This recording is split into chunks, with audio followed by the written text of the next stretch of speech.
Hey guys, it's Zoe and welcome back to my channel after a very long time away. And if you're new here, welcome to the shit show.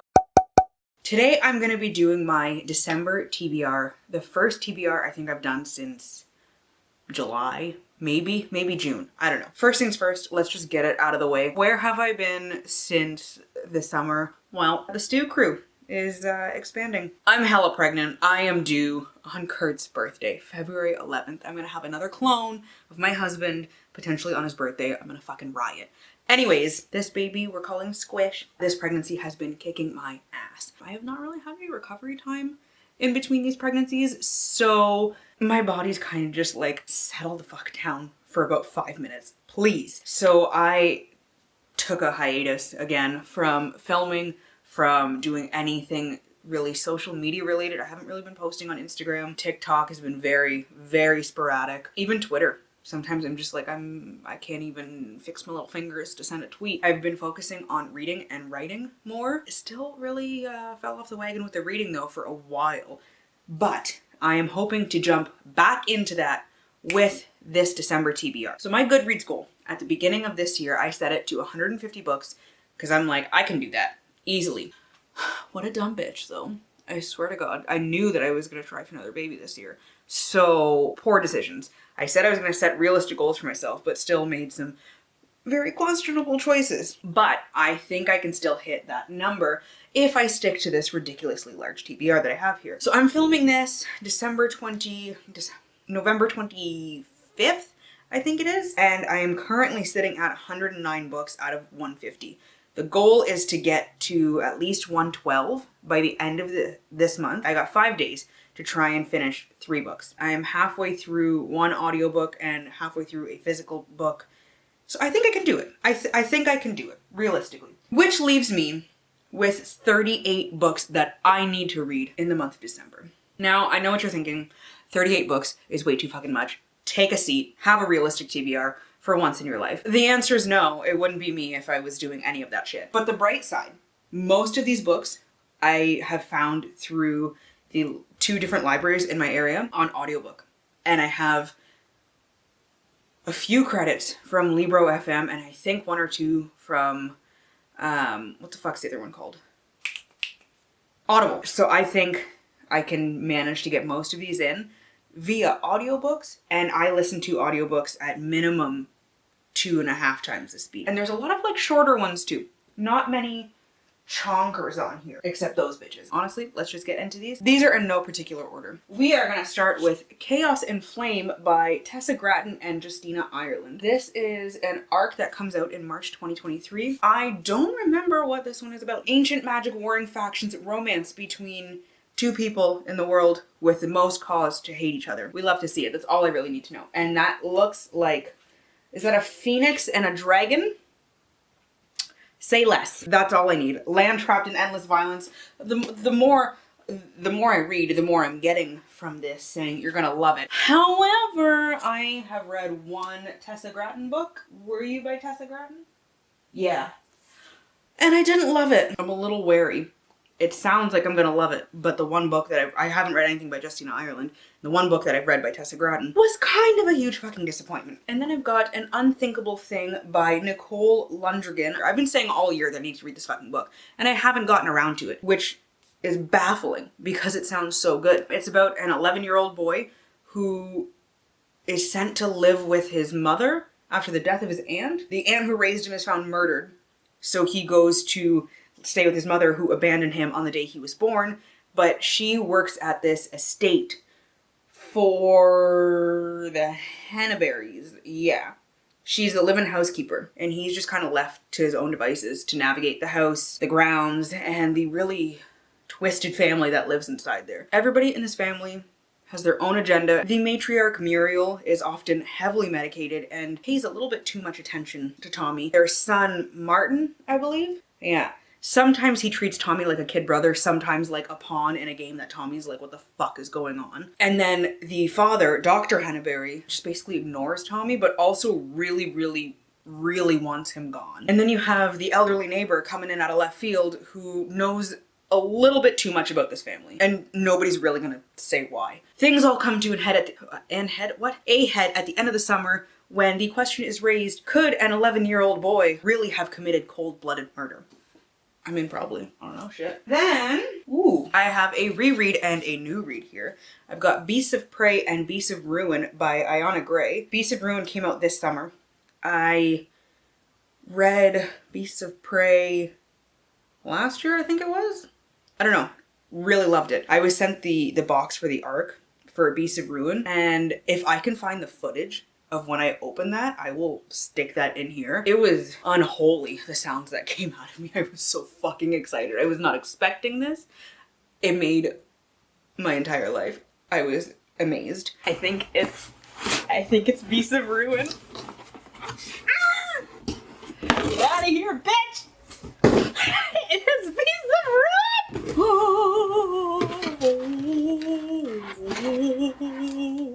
Oh my god. Look at gorgeous, gorgeous. Oh my god, no! No, the pages are crumpled! Blasphemy. They sent the new cover, the advanced reader copy of Beasts of Ruin, and the updated cover of Beasts of Prey, so they match. Oh my god, I'm in the box! I'm in the box! Okay, so there's praise for Beasts of Prey in the bottom here, and it's like booktuber and book blogger stuff, right? And right here is me! This book has officially restored my faith in YA fantasy at Zoe's Old Book. I am in a promotional box! Shut the fuck up! Oh, that's so cool! Holy shit! Books with Brandy Shanae, SCS Reads, me, Book Smarty, The Reading Chemist, and Life is Monet! Yes! Oh my god, among legends! Yes, bitch! I'm so excited! Holy shit, thank you so much to Penguin Dean for sending me this. James for always being the best. Guys, what the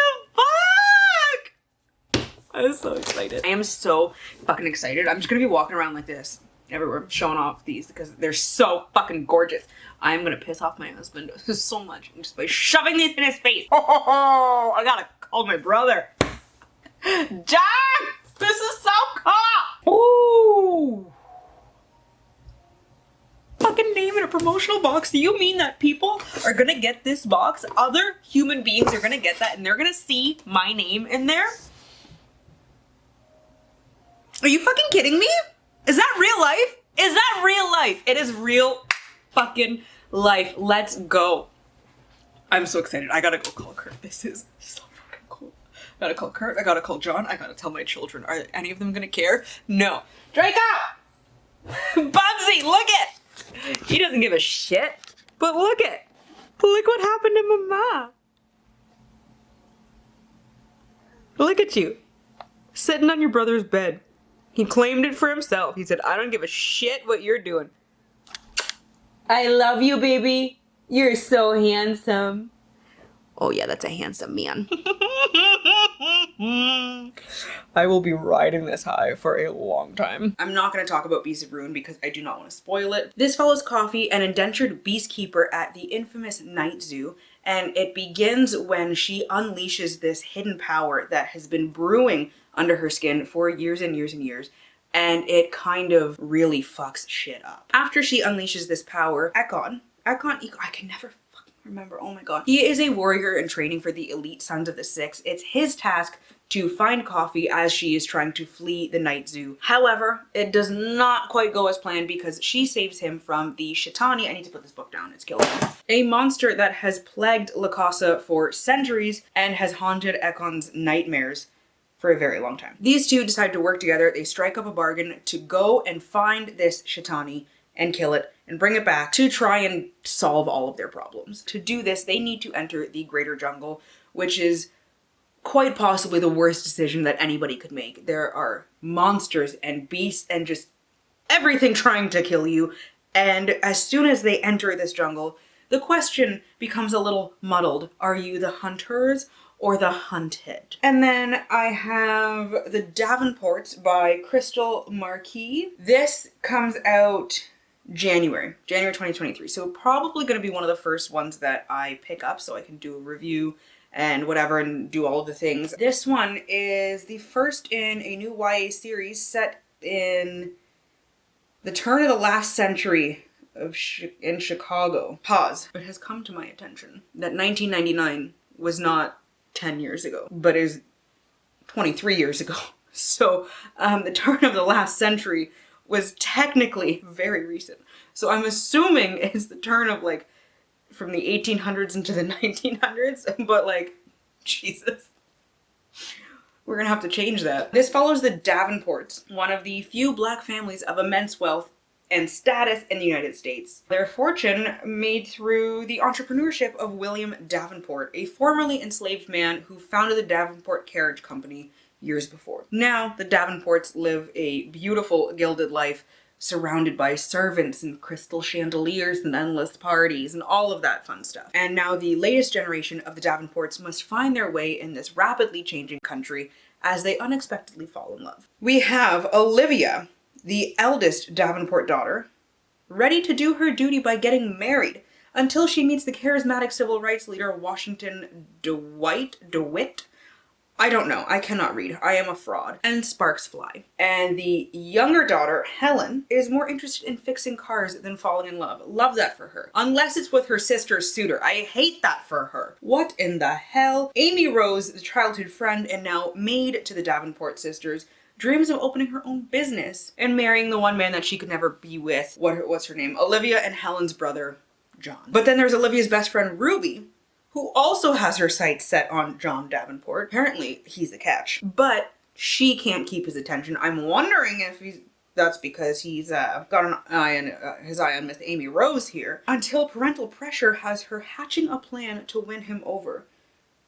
Sir, why is there hair on me like this? I am just obsessed with the cover though. Let's be honest, I love yellow so much. This is gorgeous. This will be going face out on the historical fiction shelves. Right there. And then I've got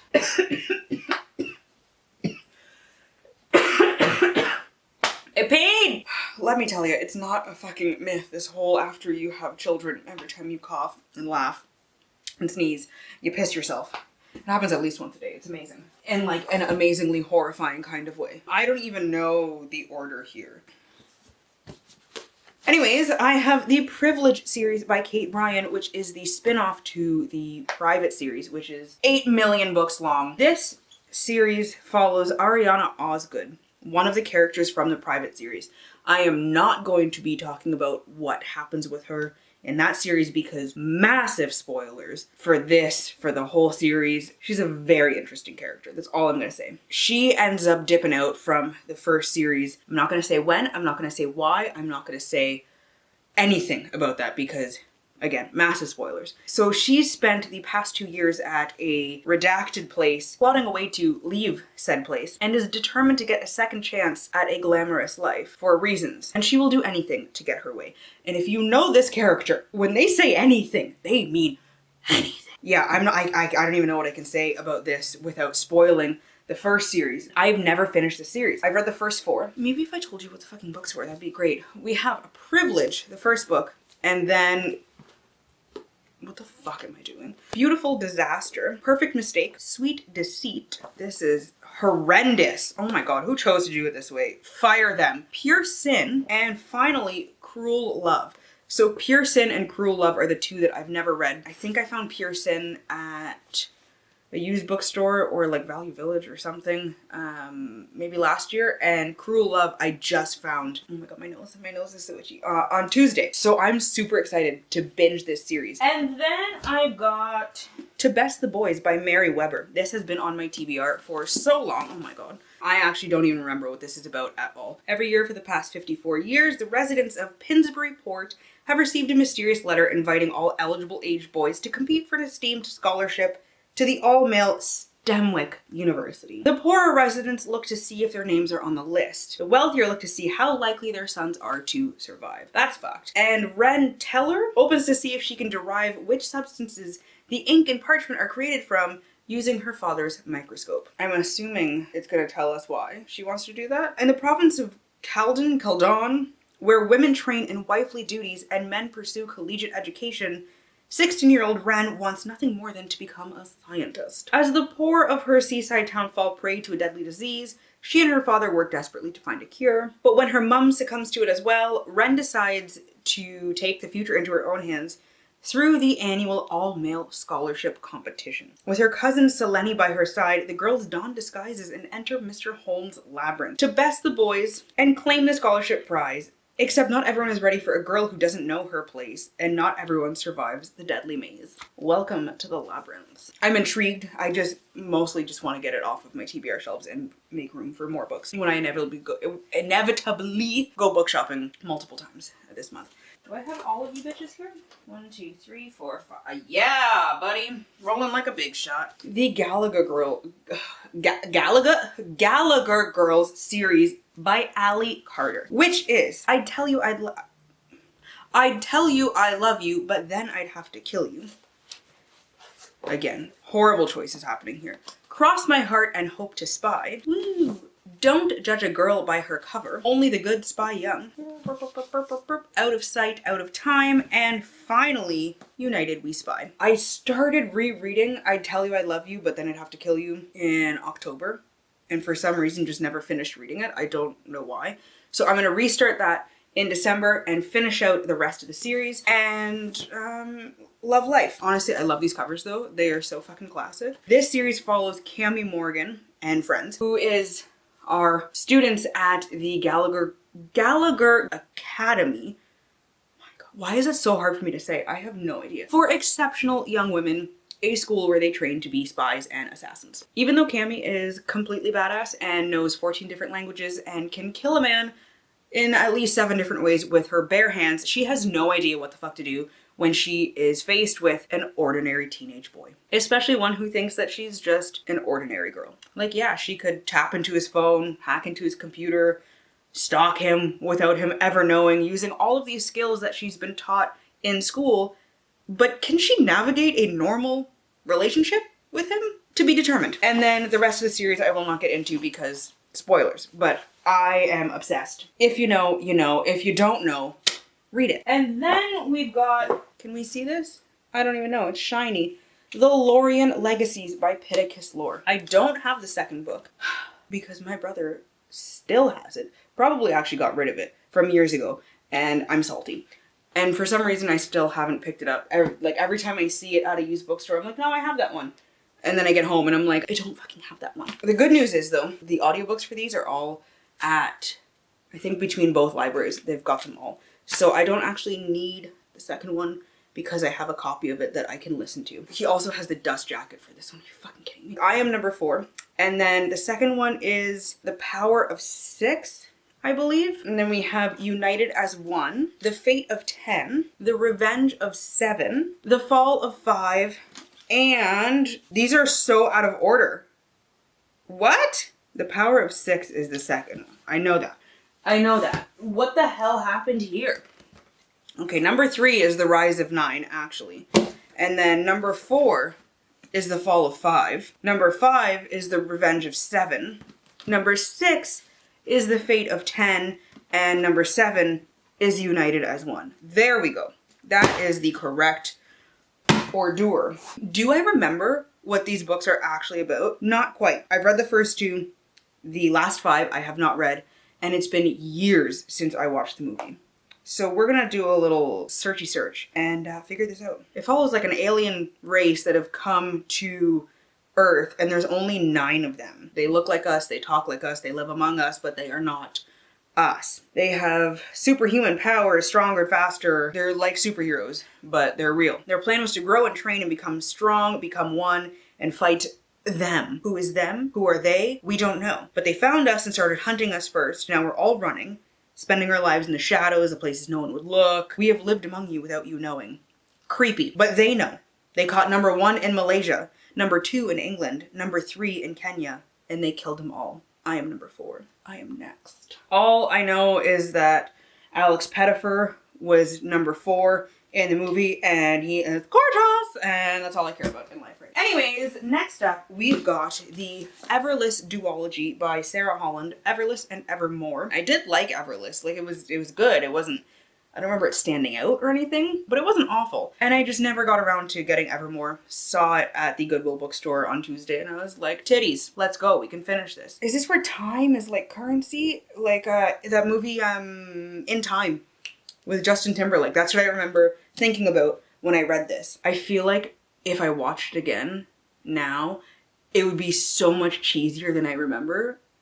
And I'm absolutely here for that. I think I'm gonna watch that after I read these. In the land of Sempera, the rich control everything, even time. Yeah, hours, days, and years are extracted from your blood, bound to iron and preserved in coins. So that's their currency, is your literal blood is time. The more money you have, the more time you're allowed to be alive, basically, which is a lot fucked up. Aristocrats like the Girling family, I'm gonna go with Girling, flourish for centuries while commoners live their scant years in bitter resentment. No one resents this family more than Jules Ember. Her and her dad were servants at the Girling estate until an accident drove them away. Jules is now desperate to earn more time, so she finds her way back to Everless, the Girling family estate, for the wedding of Roan, the youngest Girling lord, to the queen's daughter. However, Everless is holding more temptations than Jules could have ever imagined. Between Roan's kindness, his older brother Liam's absolute cruelty, and the chilling rumors surrounding the queen. The stories from her childhood begin taking on a new significance as she spirals down deeper into the past and learns a whole bunch of shit that could change her future and the future of time itself. And I have no idea what the second one is about. I don't even want to go near that because I don't want to spoil it for myself. Whoops! And then finally, the last ones, I think, no, that's not it. The last ones that I have here right now, because I didn't grab everything. Because why would I do that? Why would I think ahead? Where are you, book list? We're almost to the end here. The next series I have is the Lying Game series by Sarah Shepard. I've read the first 3 books. I have not read the last 3 books. And I found 2 of them at the Goodwill bookstore on Tuesday. So that was, honestly, a book haul is going to be coming with that. Great finds. I did so well there. This series is The Lying Game, Never Have I Ever, Two Truths and a Lie, Hide and Seek. Oh, that was on my foot. Cross My Heart and Hope to Die, and finally 7 Minutes in Heaven. Let's see if I can do this without looking. If I recall correctly, this follows a girl who doesn't know that she's a twin, and she finds out after her long-lost twin sister is murdered and shows up somehow to tell her that she needs to go and pretend to be the dead twin. The alive twin needs to pretend to be the dead twin so she can figure out who killed the dead twin. I think. Let's see how well I did. Worst thing about being dead is there's nothing left to live for. Wow, you don't say. Emma, yeah, the long-lost twin sister I never got to meet. Emma's desperate to know what happened to me. So, like, the narrator is the dead twin. Okay. The only way to figure it out is to be me, to slip into my old life and piece it all together. So I was right about that. Emma has to pretend to be dead sister. I don't remember her name. It's not mentioned here. Can she do all of this? Can she pretend to be me even after she realizes my murderer is watching her every move? Fucking creepy. I remember being really creeped out reading the first 3 books. However, I read them as like a young teenager, and I was even more of a little bitch than I am now and scared of everything. And then the last, I'm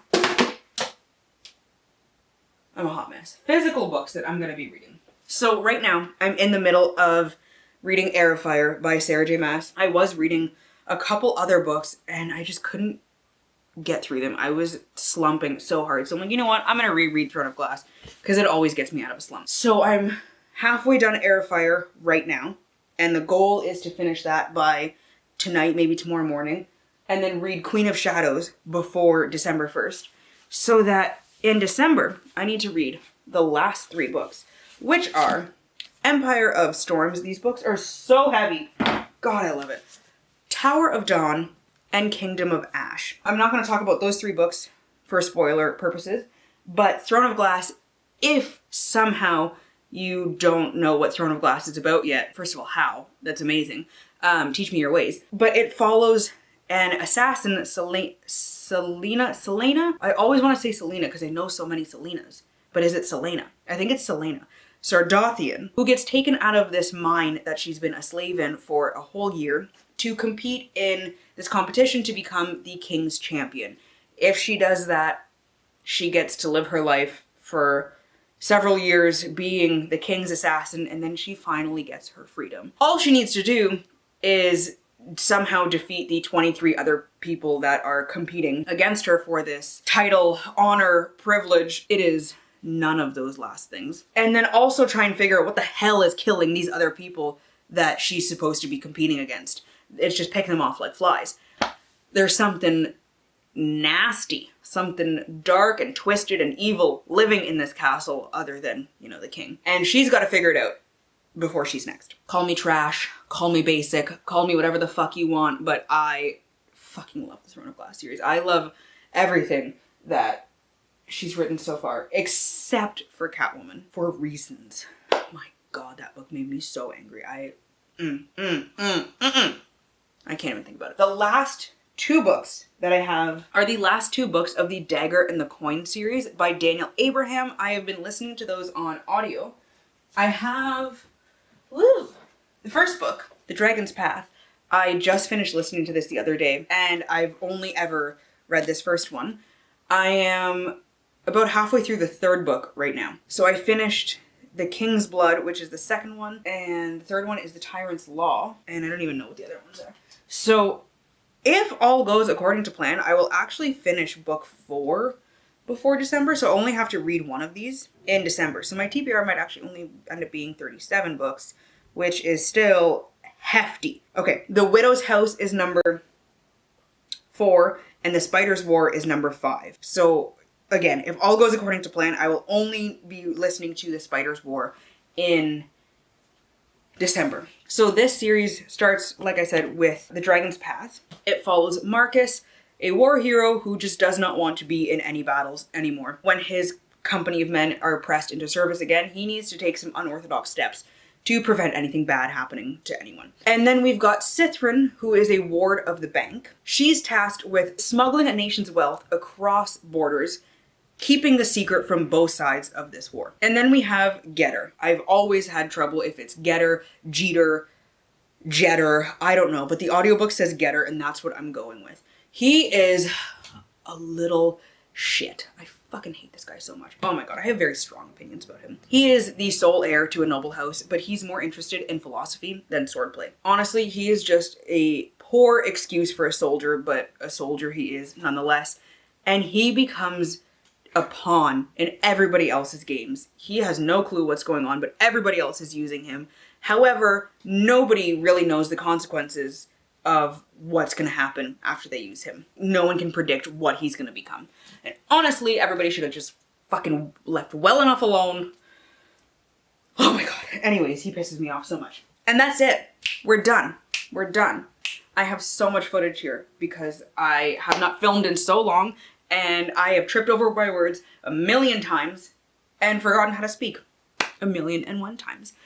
So this is gonna be fun to edit. Chaos incarnate. Let me know down below in the comments what you plan on reading this month. If you've read any of these, your thoughts on them, how life has been. I feel like I say this in every video because I film one and then I get pregnant again and I stop filming. Or if that's just too much or you don't have a lot of time, drop some hearts down below, preferably purple ones, because that's my favorite color. One day I will be able to say that word without stumbling over it, but today is not that day. Who's texting me? Bitch, I'm busy. It's Curtis. I will speak to him shortly. How do I finish this shit? Oh my God. As always, to stay updated with my current reads and how I'm feeling about them, you can follow me on Instagram, Twitter, Goodreads, TikTok, Storygraph. I have not updated Storygraph in months. Oh my God. Oh, that's gonna be a fucking nightmare. I might just say screw it and restart next year. What the hell's that new one? that just started because Twitter could be imploding. Who the fuck knows? Hive. Hive is what it's called.